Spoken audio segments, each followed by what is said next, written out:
Hi, Ian here. One of the things that I would really like you to do is that when you open one of any sort of map, is not just to behave like some tourist going through a new area or some technician that's just treating this as a purely technical problem. I want you to start thinking like a GIS analyst, like a true geographical information professional.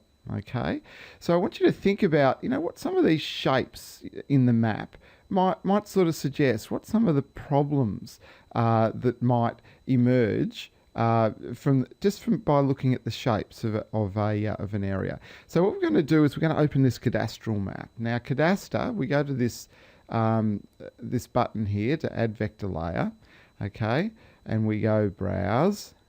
And of course, you've extracted these files to your desktop or whatever, but it's in this Learn Practical GIS QGIS for Newbies directory or folder structure.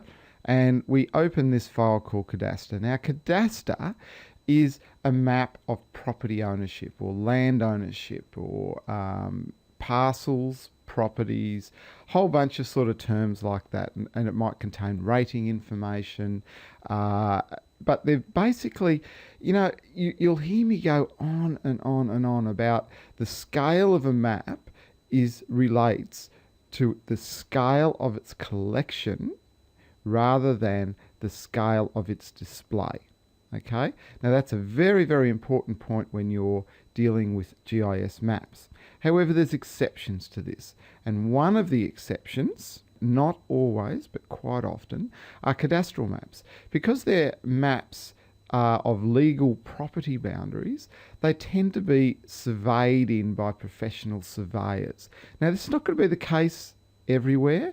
In rural areas, or the GIS technology hasn't quite settled in and settled into and so forth, yeah, you're likely to have maps that aren't as accurate, and yeah, that is quite true.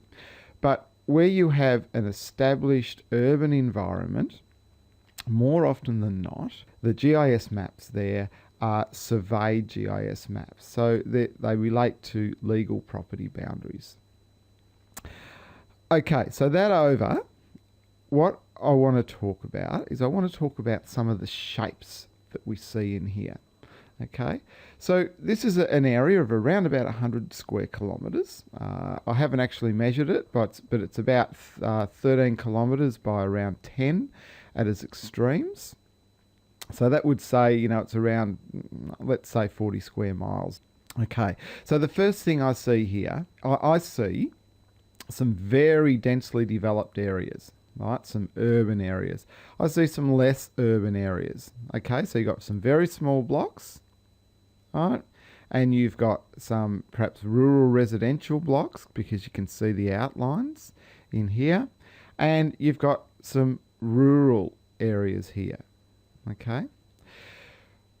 So what are the sorts of issues that are likely to be going on with these sorts of areas? Okay, so in urban areas, you're going to have things like schools. Are there and census related themes that relate to schools? Are there enough young people to support the schools? There's going to be the standard council or local government sorts of issues like, garbage collection routes and so forth. There's going to be infrastructure in the ground, such as water infrastructure, drainage infrastructure.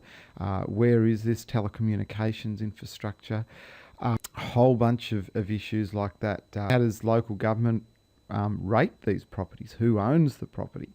They're the sorts of issues that are going to be going on. There's a whole bunch more, but that's just touching the edge.